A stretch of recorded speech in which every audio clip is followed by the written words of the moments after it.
जे छोटे छोटे उद्योजक आहे त्या लोकांचा व्यवसाय चालू करताना जो उत्साह असतो तो काही दिवसांनी त्यांचा असणारा उत्साह नष्ट होतो. त्याचं कारण ज्या वेळेत त्यांनी धंद्याकडे लक्ष दिलं पाहिजे त्या वेळेत यांचं जे काम असतं ते म्हणजे छोट्या छोट्या गोष्टीला जास्त महत्व देतात.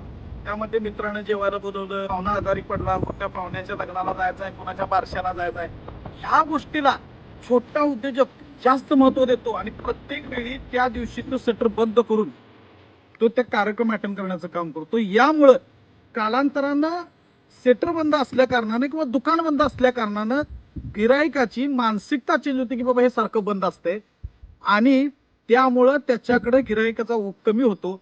त्यावेळी कालांतरानं का होईना त्या दुकानदाराची मानसिकता चेंज होते, त्याची मानसिकता निगेटिव्ह होते आणि तो दुकान बंद करतो. यासाठी मित्र हो, तुम्ही छोट्या छोट्या गोष्टीला महत्व देण्यापेक्षा जास्तीत जास्त तुमच्या दुकानचं सेटर कसं ओपन राहील आणि सातत्यानं तुम्हाला वेळ कसा देता येईल ह्याच्यावर फोकस करा. नक्कीच तुम्ही व्यवसायात यशस्वी